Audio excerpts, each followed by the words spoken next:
사회복지사 1급 시험 3교시 과목 중에 첫 번째 시험 보게 될 사회복지 정책론에 관련된 기출입니다. 자, 오늘은 8번째 주제로 사회복지 정책의 그 결정 과정에서 사용되는 여러 가지 이론 모형과 그리고 결정된 정책을 분석하는 분석 틀에 대한 기출문제 풀어볼 건데요. 앞서서 사회복지 정책을 결정하는 과정에는 먼저 문제가 형성이 됩니다. 그리고 아젠다 또는 정책 의제로서 논의가 가능한 상태가 되는 그 형성 시기가 있고요. 그 다음에 정책 대안을 형성을 하게 됩니다. 이 대안을 형성할 때 우리가 흔히 들었던 비용 편익 분석이라던가 비용 효과 분석 등의 기법을 활용하기도 하는 거죠. 대안 형성할 때. 그 이후에 형성된 대안들 중에서 최적의 것이라고 판단하는 정책을 결정을 하게 되는데요. 자, 이 정책 결정 과정에서 사용되는 여러 가지 이론에 관한 기출문제 먼저 풀어보도록 하겠습니다. 네, 21회 때 22번 기출이었네요. 정책 결정 모형 중에 드로어가 제시한 최적 모형이라고 있습니다. 자, 이 최적 모형에 관한 설명으로 옳은 것을 모두 고른 것은 자, 기억 합리 모형과 점증 모형의 단순 혼합이 아니죠. 그것이 아닌 정책의 성과를 최적화하려는 데 초점을 둔다. 맞는 지문입니다. 그렇기 때문에 이 최적 모형은 비용보다 효과가 높은 정책을 결정을 하는 데에 가장 높은 관심을 두고 있습니다.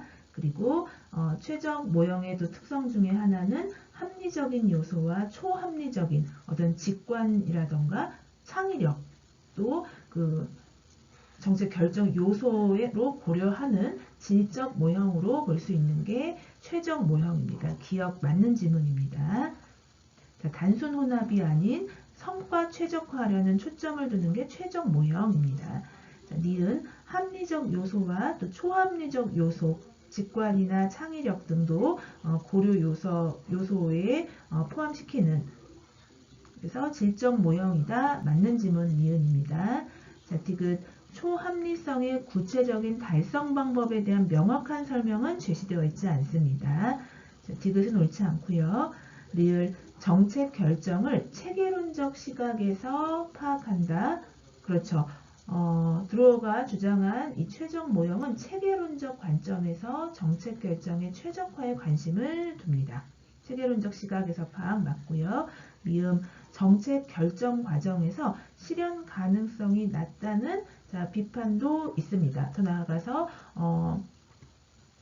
초합리적인 요소까지 동시에 고려를 하다 보니까 신비주의에 빠질 가능성이 있고 약간의 그 주먹구구식 정책 결정에 대한 구실로 사용될 수 있다는 비판도 있습니다. 그래서 미음 맞는 지문이기 때문에 기억, 니은, 리을, 미음 정답 3번입니다.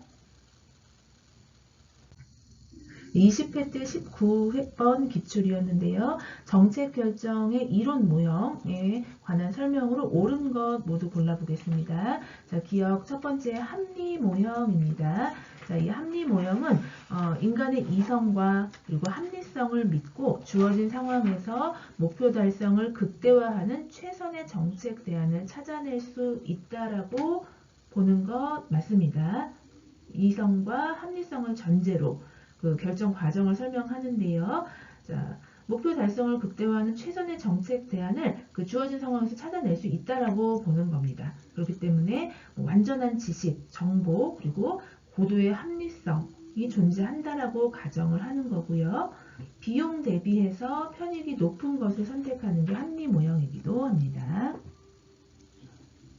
자, 기억 맞는 지문이고요. 합리 모형. 니은 점증 모형은 조직화된 무정부 상태 속에서 점진적으로 질서를 찾아가는 과정을 정책 결정 과정으로 설명한다. 자, 조직화된 무정부 상태 하면 쓰레기통 모형인 거죠. 이후에 또 지문에서 쓰레기통 모형 많이 등장을 할 건데요. 자, 여기서는 점증 모형에 대해서 정리해 보겠습니다. 점증 모형은 인간의 비합리성을 전제로 정책 결정을 설명합니다. 그래서 정치적 합리성에 입각을 해서 과거의 정책을 약간 수정을 하는 결정, 이것이 정책 결정에 있어서 점증 모형이라고 볼 수 있고요. 그렇다 보니까 기회주의적 결정 또는 뭐 순차적 결정으로도 볼 수 있고, 또 정치적으로도 지극히 보수적인 성격을 띠는 모형이라고 볼 수 있겠습니다. 그러나 행정에서는, 실무에서는 가장 많이 사용하는 게 또 점증 모형이라고도 합니다. 자, 니은은 점증 모형에 관련된 설명이 아닌 거고요. 자, 디귿 쓰레기통 모형이 조직화된 무정부 상태 속에서 문제의 흐름, 정책 대안의 흐름, 그리고 정치의 흐름, 이 세 가지가 우연히 결합하여서 창이 열릴 때 정책이 결정된다고 보는 게 쓰레기통 모형 맞는 지문입니다. 자, 리을 혼합 모형은 합리 모형과 점증 모형을 혼합하여서 최선의 정책 결정에 도달하는 정책 결정 모형이 혼합 모형입니다. 합리 모형과 최종 모형이 아닌 합리 모형과 점증 모형이 혼합된 게 혼합 모형이다. 그래서 옳은 설명은 기역 디귿 정답 1번입니다. 네, 16회 때 6번 기출입니다. 정책 결정 역시 이론 모형에 관한 설명으로 옳지 않은 것 찾아보겠습니다. 합리 모형, 인간의 이성과 합리성을 전제로 그 주어진 환경에서 최선의 정책 대안을 찾을 수 있다고 가정하고 시작하는 게 합리 모형 맞습니다. 2번 혼합 모형은 합리 모형과 점증 모형이 혼합된 게 혼합 모형인 거죠. 조직화된 무정부 상태 속에서 정책이 우연히 결정된다고 가정하는 건 쓰레기통 모형입니다. 옳지 않은 것 2번입니다. 자, 3번의 최종 모형은 체계론적 시각에 바탕을 두는 거 맞고요. 정책 성과를, 비용보다 성과를 최적화하려는 정책 결정 모형이 최적 모형입니다. 그래서 합리적 요소와 초합리적 요소, 직관이나 창의력 같은 초합리적 요소까지 다 고려하는 질적 모형이 최종 모형 맞는 지문이고요. 4번의 만족 모형은 사람은 자신의 제한된 능력과 환경적 제약으로 모든 대안이 초래할 결과를 완전히 예측할 수는 없다라고 가정을 해놓고 들어가는 것이 만족 모형 맞습니다. 그래서 최선의 대안이 아닌 만족할 만한 대안을 선택한다라고 보는 모형이 되겠습니다. 만족 모형 4번 맞는 지문이고요. 5번 점증 모형은 과거의 정책을 약간 수정한 정책 결정이 이루어지고 여론의 반응에 따라 정책 수정을 반복하는 것 맞습니다. 자, 옳지 않은 것은 2번 정답입니다. 다음 14회 때 19번 기출입니다. 정책 결정 역시 이론 모형과 그 설명의 연결이 옳은 것을 모두 고른 것은, 자, 기역 합리 모형이 주어진 상황 속에서 주어진 목표를 해결하기 위해 최선의 정책 대안을 찾을 수 있다고 가정하고 시작하는 거 합리 모형 맞고요.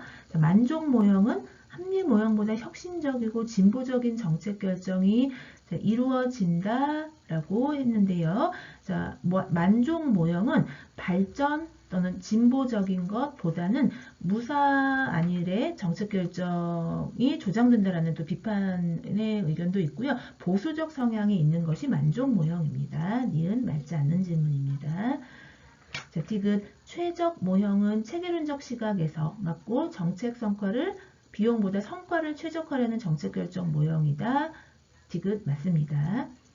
자, 점증 모형은 경제적 합리성과 초합리성을 바탕으로 하는 질적 모형은 최적 모형이 되겠습니다. 그래서 맞는 연결은 기역 디귿 정답 2번입니다. 네, 13회 때 15번 기출입니다. 다음에서 설명하는 정책 결정의 이론은,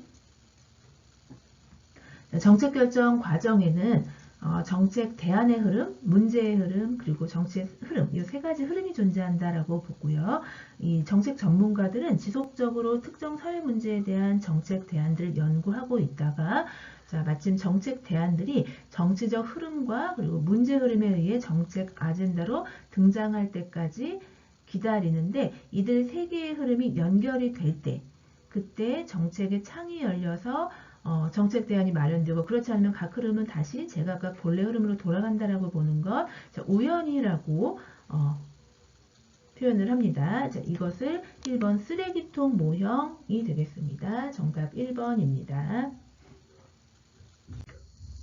21회 때 20번 기출문제부터는 정책 분석 틀에 관한 기출입니다.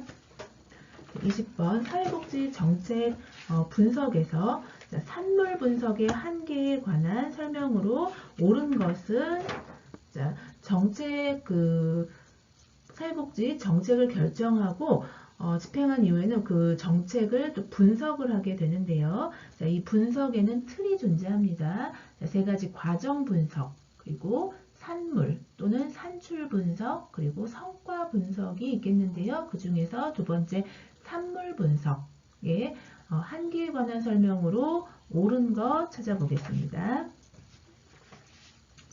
자, 이미 만들어진 과정 분석을 통해 만들어진 그 정책의 내용에 대한 분석을 하는 게 산물 또는 산출 분석인데요. 자, 그 한계는 4번에 산물 분석의 결과는 기존의 사회 주류적 입장을 대변할 가능성이 높은 것이 그 한계점이라고 볼 수 있겠습니다. 이미 만든 내용을 분석을 하는 거다 보니까 주류적 입장을 대변할 가능성이 높은 게 단점입니다. 자, 4번 정답입니다. 네, 다음은 20회 때 15번 기출입니다. 우리나라의 건강보험 제도를 할당, 급여, 전달체계, 재정의 영역으로 구분한 것이다. 내용 연결이 옳은 것을 모두 고른 것은 건강보험 제도라고 우리나라 정책에 있습니다. 자, 이것을 할당, 급여, 전달체계, 재정 네 가지 영역으로 구분을 해보았습니다. 자, 기업 할당. 자, 할당에서는 이 시간에도 나올 건데요. 자, 귀속적 욕구에 의한 할당이 있고요. 대표적인 아동수당을 들 수 있겠고요. 보상에 의한 할당, 그리고 진단에 의한 할당, 또 기여 여부에 의한 할당, 자산조사에 의한 할당. 자산조사에 의한 할당으로 아래로 내려갈수록 선별적인 성향이 강해지는 할당 조건이라고 보면 되겠습니다. 자, 지금 지문에서 건강보험 제도는 사회보험인 거죠. 그래서 할당 조건이 기여의 조건입니다. 자, 기여 맞는 지문이고요. 자, 니은 급여는 그렇죠. 현금급여 그리고 현물급여 모두 맞습니다.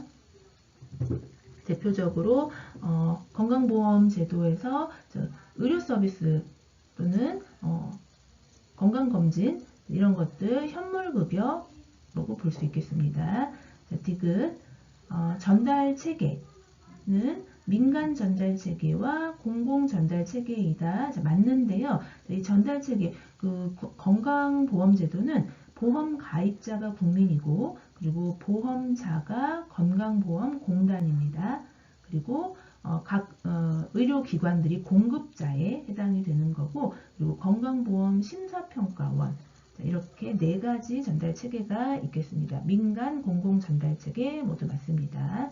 자, 리을의 재정은 보험료 그리고 국고보조금 그리고 사용자의 이용료 모두 재정에 해당이 됩니다. 기역, 니은, 디귿, 리을 정답 5번입니다. 19회 때 9번 기출문제 보겠습니다. 자, 길버트와 스펙트 등의 사회복지 정책 분석에 관한 설명으로 옳지 않은 것 찾아보겠습니다. 1번 과정 분석은 정책 형성에 영향을 미치는 사회 정치적, 기술적, 방법적 변수를 중심으로 분석하는 접근 방법이다.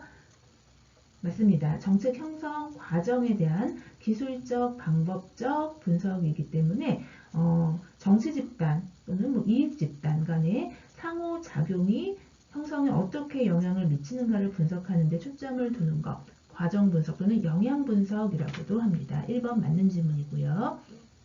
2번 산물 또는 산출 분석은 이미 만들어진 그 정책에 대한 내용을 분석하는 건데요. 정책 선택에 관련된 여러 가지 쟁점을 분석하는 접근 방법이다.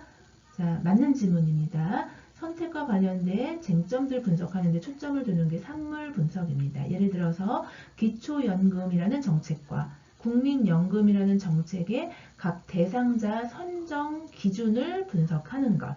이미 만들어진 그 정책들의 내용을 분석하는 거죠. 대상자 선정 기준은 이것이 산물 분석 맞습니다. 여러 가지 쟁점 분석하는 접근 방법이다. 자, 3번 성과 분석은 결과 분석인 건데요. 집행 결과에 대한 평가 분석입니다. 실행된 정책이 낳은 결과를 기술하고 분석하는 접근 방법 맞습니다. 자, 두 번째 산물 또는 산출 분석에서 할당 급여 전달책의 재정 차원으로 구분하여 분석하는 것 맞습니다. 5번 과정 분석은 연구자의 주관을 배제해야 한다? 아닙니다. 과정 분석에서는 정치 집단 또는 이익 집단 간의 관계나 상호작용이 어떻게 영향을 정책 형성에 미치는가를 분석하는 수점이기 때문에 자, 연구자의 주관 배제할 필요는 없습니다. 옳지 않은 것은 5번입니다.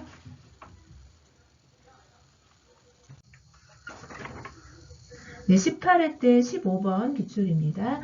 사회복지 정책을 분석하는 접근 방법에 관한 설명으로 옳은 것은 1번 산출 분석은 특정 정책이 실행된 이후에 그 결과를 분석, 평가하는 데 관심을 두는 건 성과 분석입니다.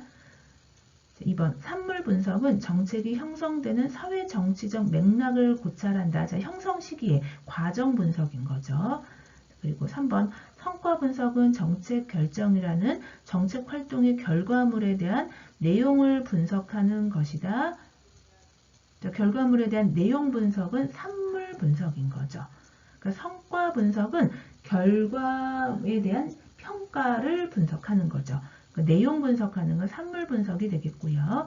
자, 4번 과정 분석은 정책 기획 과정을 거쳐 이끌어낸 여러 정책 대안을 분석한다. 산물 분석입니다. 5번 과정 분석은 정책 사정이 어떻게 이루어지는지를 이해하기 위한 목적에서 과정 분석이 이루어지는 것 맞습니다. 정답 5번입니다. 네, 마지막 14회 때 22번 정책 분석 틀에 관한 기출이었는데요. 자, 정책 분석의 3P, 과정, 산물, 성과 분석이라고 했는데요. 자, 이 세 개 중에 과정 분석의 사례에 해당하는 것 찾아보겠습니다. 1번 근로장려세제, EITC의 근로유인 효과 분석, 그렇죠, 결과를 평가하는 거죠. 성과 분석이고요. 자, 2번 자활사업 참여자의 공공부조 탈수급 효과 분석, 성과 분석입니다. 3번 노인장기요양법 제정에서 그 제정 과정, 시작 과정에서 이익 집단의 영향 분석하는 게 과정 분석의 사례에 해당이 됩니다. 정답 3번이고요. 자, 4번에 노숙인에 대한 공공임대주택 정책의 정책 이후의 탈노숙 효과를 분석하는 거 성과 분석이고요. 5번 보육 서비스 정책이 출산율 증가에 미치는 영향 분석, 그 집행 결과에 대한 평가 분석인 거기 때문에 역시 성과 분석입니다. 정답 3번입니다.